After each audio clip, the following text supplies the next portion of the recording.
Esta carta tem o título, nas diferentes versões do Tarot de Marsella, de O Julgamento. Continua com esse nome nos tarôs de White, Cósmico e Experimental. No tarô egípcio da Kier se chama A Ressurreição em todas as edições. Crowley muda o título e a chama de O Eão, palavra que vem do grego aion, que significa grande espaço de tempo, ou era. Esta é uma unidade de tempo usada, por exemplo, na geologia.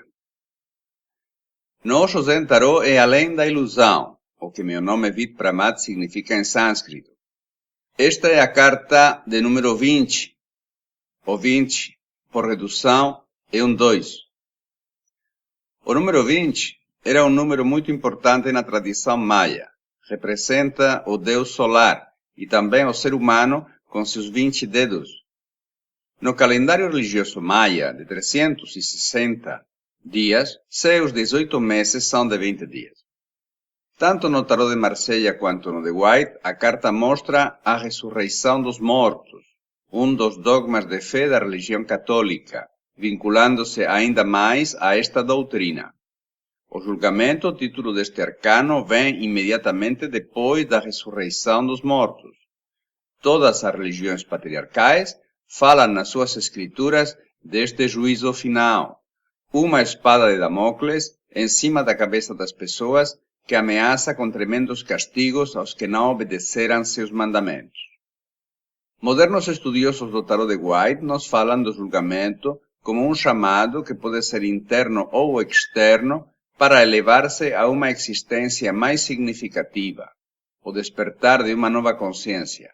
Rachel Pollack diz que chamamos a esta carta de O Julgamento porque, como a justiça envolve a aceitação da experiência passada como uma parte do caminho além dela.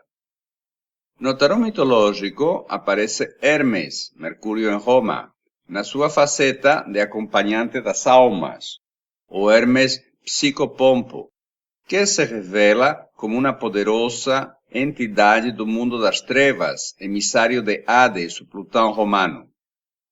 Hermes convocaria os moribundos a partir, colocando suavemente sobre seus olhos o caduceu. No entanto, também tem o poder de restituir a vida aos mortos, quanto de conduzi-los aos domínios de Hades. Hermes é o convocador, aquele que conduz a alma dos mortos para prestar contas e os leva para a nova vida. Esta carta, segundo suas autoras, prevê um período de recompensas pelos esforços empreendidos anteriormente. No entanto, é uma carta ambígua, pois indica também o enfrentamento perturbador com nossas próprias traições e fugas. No Josen Tarot vemos uma borboleta que representa o externo, aquilo que está mudando constantemente, o ilusório. Atrás da borboleta está o rosto da consciência, olhando para dentro em direção àquilo que é eterno. Neste rosto se abre o terceiro olho, revelando a saída do sol nascente da consciência. Esta carta nos indica que não olhemos para fora, senão que o real vamos encontrá-lo dentro. Tem uma frase muito bonita de Jung: quem olha para fora dorme, quem olha para dentro acorda. Esta carta havia se impregnado tanto da doutrina católica que Crowley, buscando sua essência velada por estes dogmas de fé, fez, junto com Frieda Harris, uma carta muito diferente.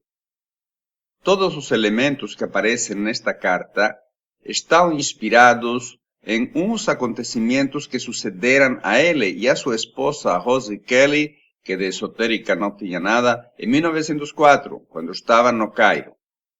Crowley conta nas suas memórias que uma noite Rosie sonhou com uma figura humana com cabeça de falcão, que falou para ela mais ou menos assim: venha me buscar que tenho uma mensagem para vocês. Crowley comprovou que não foi um sonho, mas uma aparição, e saíram na procura deste personagem, que com essa cabeça de falcão não poderia ser outro além de Horus, filho de Isis e de Osíris. Assim, estando na cidade portuária de Boulak, a uns 2 quilômetros do centro do Cairo, chegaram ao antigo Museu Egípcio.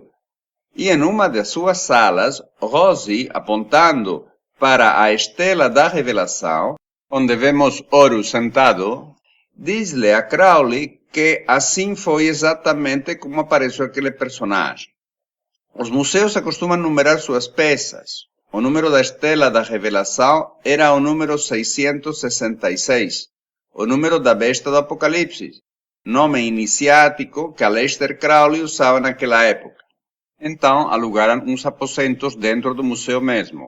Nos primeiros dias de abril de 1904, estando Crowley sentado em seu escritório, apareceu um ser de luz, que se identificou em perfeito inglês britânico, of course, como I Was, o mensageiro, portador de 3 mensagens.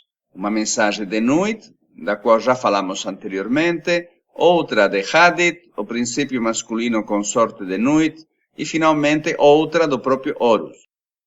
Estas 3 mensagens foram ditadas para um atônito Crowley, e estas divindades egípcias o nomeavam como o profeta da nova era, da era de Horus.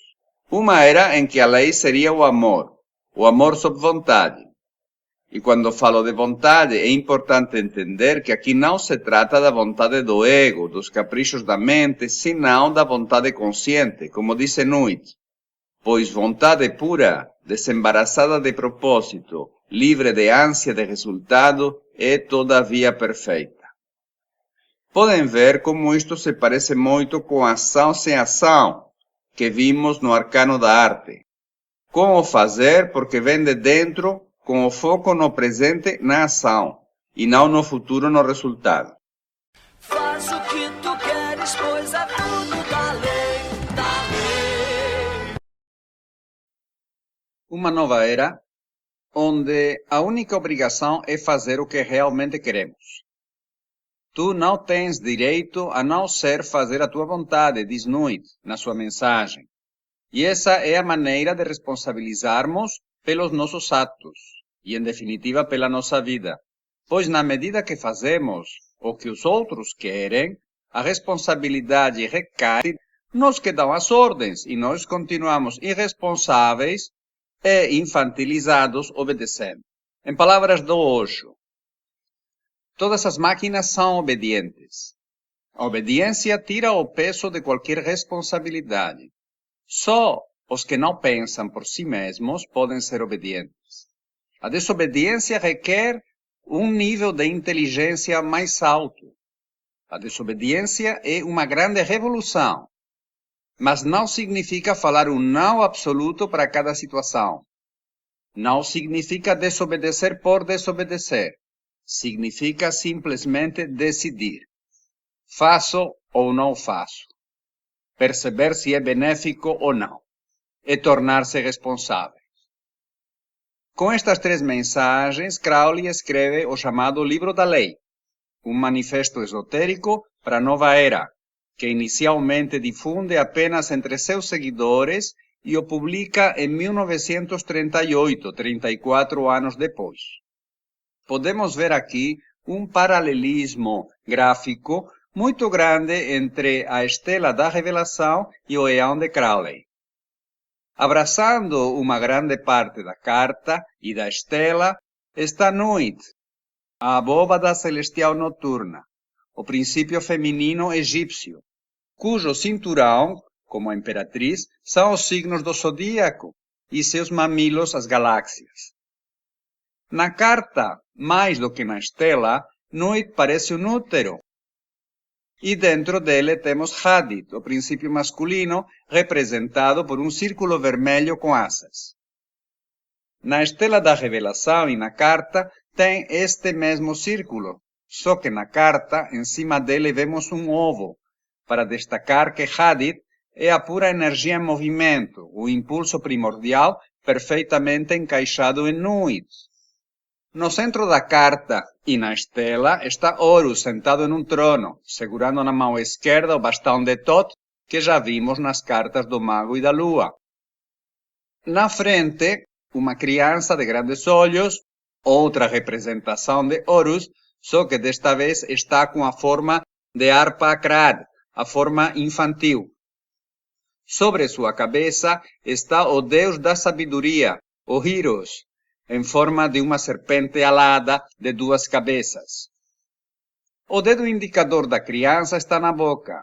Isto pode estar indicando um sinal de silêncio, pois Horus é o senhor do silêncio e também da força.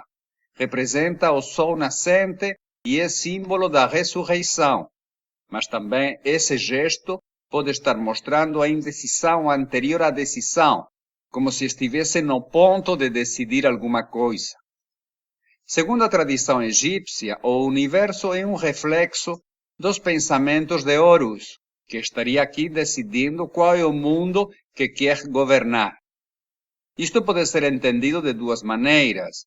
Uma seria que existimos porque estamos sendo pensados por Horus, e outra, vendo Horus como a entidade ou o princípio aglutinador de nossos pensamentos, como se fosse uma forma pensamento coletiva.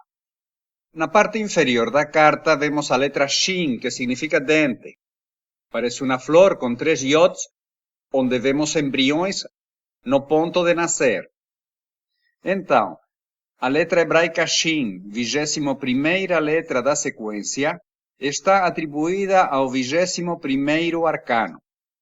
Sendo que a letra Shin se corresponde com o caminho cabalístico de número 31, que une e equilibra Malchut com Od, o Eão vai corresponder-se também com esse caminho. O som de Shin é nosso S.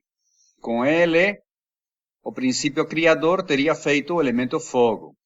A partir de 1930, quando se descobre o planeta Plutão, oitava superior de Marte, podemos também atribuir Plutão a esta carta. Como o louco e o pendurado, o Eão tem uma dupla atribuição astrológica, devido a que estas 3 cartas se correspondem com as 3 letras mais do alfabeto hebraico. Esta carta representa todo um conjunto de transformações que acontecem no universo quando, mudando de uma era para outra, de um eão para outro, uma antiga ordem caducou e está sendo renovada por uma nova. Este é um processo que pode durar séculos. A nível humano, acostuma interpretar-se como uma nova conscientização que gera uma renovação ou renascimento. A consciência e a luz já vinha na carta anterior, o Sol. Para que queremos uma nova? Por outro lado, isso de renascimento. Você vai renascer. É muito esotérico e muito vago. Por isso, eu prefiro falar em amadurecimento, através de levar à prática a consciência de nossa individualidade e, em alguns casos, de nossa espiritualidade também, desenvolvida no Sol. E quem pode estar impedindo que isso aconteça? Nosso lado regredido, carente e infantil, que morre de vontade de ser aceito, reconhecido e amado, e morre de medo de voltar a passar pelas experiências mais dolorosas de sua infância. Este lado, longe de ser a criança não programada do louco, é um personagem irresponsável, indeciso, carente e frequentemente raivoso que, em função de suas necessidades e medos, sabota nosso lado adulto na expressão prática de sua consciência. O adulto já percebeu que tem que fazer ou parar de fazer determinadas coisas, mas, na hora de pegar para capar, a criança passa a rasteira no adulto que faz de novo aquilo que era para parar de fazer ou deixa de fazer o que era para fazer. É como a terceira caipirinha. A primeira desinibe, estimula e alegra, mas se mantém a consciência. A segunda desinibe, estimula e alegra ainda mais, mas a consciência adormece. A terceira acaba com a consciência e aí vem a quarta, a quinta e o coma alcoólico.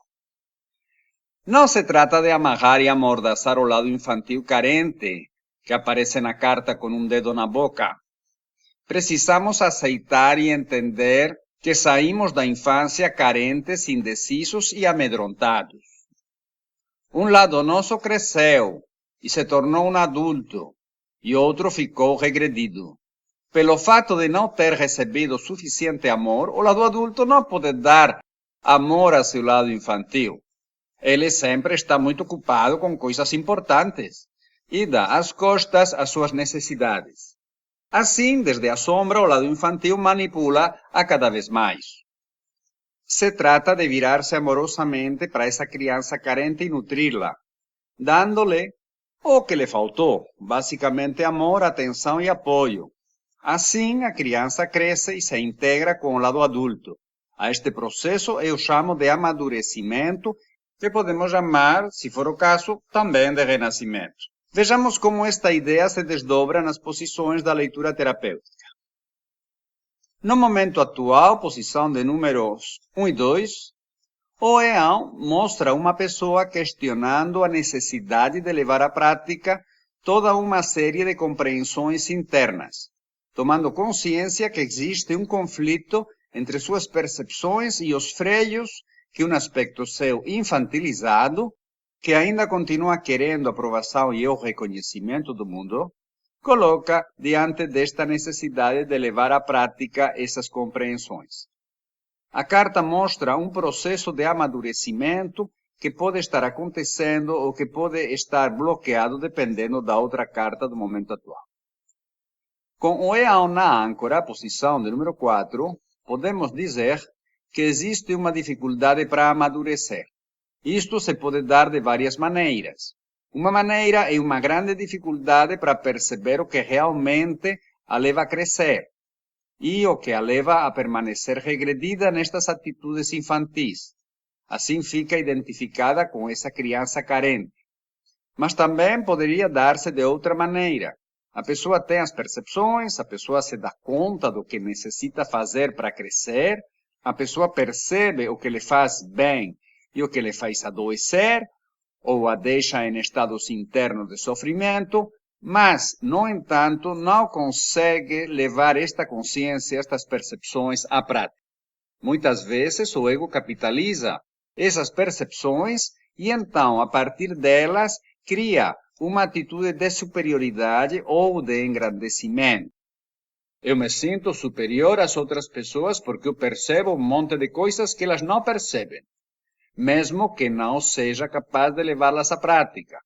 Se as levasse à prática, isso levaria a crescer e a desmontar o ego, mas como não as leva à prática, fica comparando-se e julgando os outros, e os critica porque não percebem o que para ele é óbvio. Em ambos os casos, esta criança imatura e carente está impedindo a evolução. Na infância, posição de número 9, teríamos uma contenção por parte da família dos impulsos e iniciativas que a criança tem em direção à sua autonomia e independência. Pode ter um excesso de superproteção e um intento de que a criança se mantenha dependente de seus pais. Não o deixaram crescer, os pais queriam um bebezão, e qualquer iniciativa era julgada, criticada, quando não reprimida. Em outras palavras, o processo natural de amadurecimento é impedido pela família e gera conflitos e sofrimento. Nos relacionamentos, posição de número 8, pode mostrar um relacionamento que ajuda a pessoa a amadurecer, tomando iniciativas a partir de suas compreensões. Assim, vai saindo de seus úteros. Ora bem, isto pode se dar de diferentes maneiras. Se a relação estiver estabelecida em cima de uma conduta paterno-filial, na medida que esta pessoa rompe com essa atitude filial, evidentemente a relação vai ter que passar por grandes mudanças e pode, inclusive, acabar. Pode ser também uma pessoa que procura segurança e proteção no relacionamento, interpretando um papel filial, vira uma criança muito boa e obediente para dar satisfação a seu companheiro ou companheira e assim garantir sua aceitação. Na voz da essência e no método posições de número 7 e 4, sugerimos que a pessoa dê um certificado de adulto a essa criancinha. E qual seria a maneira de dar este certificado? Pois seria dando tudo aquilo que faltou à criancinha e que a levou a ficar amedrontada, carente e dependente. fazendo qualquer coisa para receber um mínimo de aceitação e reconhecimento e deixando de fazer o que for para evitar rejeições.